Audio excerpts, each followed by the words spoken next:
এখানে এসেছি আমাদের সুপ্রিম কোর্টে অন্যতম একটা ঐতিহ্য যে মাননীয় বিচারপতিদের অভিবাদন জানানো, ওনাদেরকে ওনাদের জন্মের ইতিহাস, বেড়ে ওঠার ইতিহাস, ওনাদের কর্মময় জীবনের পরে আমরা ওনাদেরকে পড়ে শোনাই এবং ওনাদেরকে অভিবাদন জানাই। এই অঙ্গ আজকে যারা এখানে এসেছেন ওনারা সুপ্রিম কোর্টের হাইকোর্ট বিভাগের বিচারপতি পদমর্যাদার, এটা আমাদের দীর্ঘদিনের ট্রেডিশন, তার অংশ হিসাবে আমরা এখানে এসে একটা জিনিসই বলেছি, আমরা বাংলাদেশে ন্যায় বিচার প্রতিষ্ঠা চাই। আমরা দেখতে চাই আমাদের এই বিচার প্রক্রিয়ার স্বচ্ছতা নিয়ে আন্তর্জাতিক মহলেও যাতে কোনো প্রশ্ন না। আমরা দেখতে চাই এই বিচার প্রক্রিয়া ইন্টারন্যাশনাল স্ট্যান্ডার্ডের হয়। আমরা বলেছি এখানে একদিকে বিগত 17 বছরে বাংলাদেশের মানুষের উপর ঘটে যাওয়া সমস্ত রকম অন্যায়, অত্যাচার, অবিচারের বিরুদ্ধে ন্যায় বিচারের যেমন প্রত্যাশা, অ্যাট দি সেম টাইম এই ন্যায় বিচার প্রতিষ্ঠায় কোনো প্রশ্নবোধক চিহ্ন যাতে না থাকে, আন্তর্জাতিক মানদণ্ডে যাতে ন্যায় বিচারটা করা হয় সেটাও নিশ্চিত করা। এটা আমাদের কাছে, ট্রাইব্যুনালের কাছে, আপনাদের কাছে প্রত্যাশা। এই ন্যায় বিচার প্রতিষ্ঠা হলেই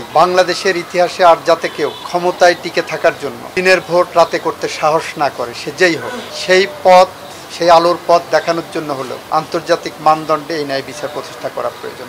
আজকে তো আপনারা দেখলেন যে আমরা আনুষ্ঠানিক সম্বর্ধনার মাধ্যমে এই ট্রাইব্যুনালের কার্যক্রম এজলাসে বসা শুরু হয়ে গেল, যাত্রা শুরু হয়ে গেছে এবং আগামীকাল থেকে হয়তো আজকে থেকে যাত্রা শুরু হয়ে গেল। এখন আমরা এইখানে পুরাতন যে ট্রাইব্যুনালটা আছে, ট্রাইব্যুনাল 1 থেকে কিছু মামলা এখানে ট্রান্সফার হয়ে আসবে বলে আমরা আশা করছি, আর কিছু নতুন মামলা এখানে আমরা দাখিল করব এবং এর মাধ্যমে এই ট্রাইব্যুনাল সম্পূর্ণভাবে কার্যকর হবেন এবং তারা কাজ শুরু করে দেবেন ইনশাআল্লাহ। এবং এই দ্বিতীয় ট্রাইব্যুনালের উদ্দেশ্য যেটা ছিল যে যেহেতু অনেকগুলো মামলা ইতিমধ্যে হয়ে গেছে এবং একটা ট্রাইব্যুনালে যখন ফুল সুইং ট্রায়াল শুরু হয়ে যাচ্ছে, সেই সময়ে একটা ট্রাইব্যুনালের পক্ষে এতগুলো মামলার নিষ্পত্তি করা কঠিন হবে, সেই বিবেচনায় দ্বিতীয় ট্রাইব্যুনাল করা হয়েছে এবং মামলাগুলো ভাগাভাগি করে দুটো ট্রাইব্যুনালে দেওয়া হবে যাতে একই সাথে অনেকগুলো মামলার বিচার প্রক্রিয়া এগিয়ে নেওয়া যায়।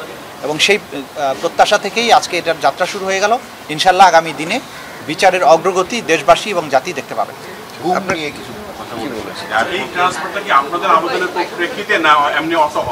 এটা হচ্ছে চিফ প্রসিকিউটরের আবেদনের প্রেক্ষিতে ওই ট্রাইব্যুনাল থেকে মামলাগুলো, ওই ট্রাইব্যুনাল আদেশ দিবেন চিফ প্রসিকিউটরের আবেদনের প্রেক্ষিতে এবং সেভাবে এখানে চলে আসবে।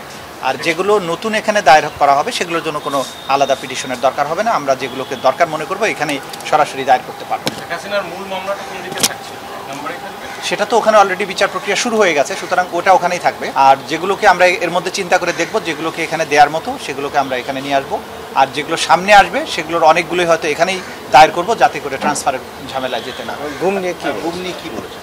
গুম নিয়ে তো যেটা সবসময় আমরা বলি যে বাংলাদেশে গত 15 বা 15.5 বছরে যে ধরনের গুমের কালচার তৈরি করা হয়েছিল, যে ভিন্ন মত, সরকারের সমালোচনা অথবা সরকারের জন্য কেউ যদি চ্যালেঞ্জ হয়ে উঠতো, তাকে প্রথমে সার্ভেইলেন্সের মধ্যে রেখে তাকে গুম করা হতো, তাকে বছরের পর বছর আটকে রাখা হতো বিনা বিচারে, পরিবারকে কোনো তথ্য না দিয়ে তাদেরকে টর্চার করা হতো, চোখ ভেদে অন্ধকার ঘরে 8 বছর 8.5 বছর রাখা হয়েছে, এমন দৃষ্টান্ত আমরা পেয়েছি।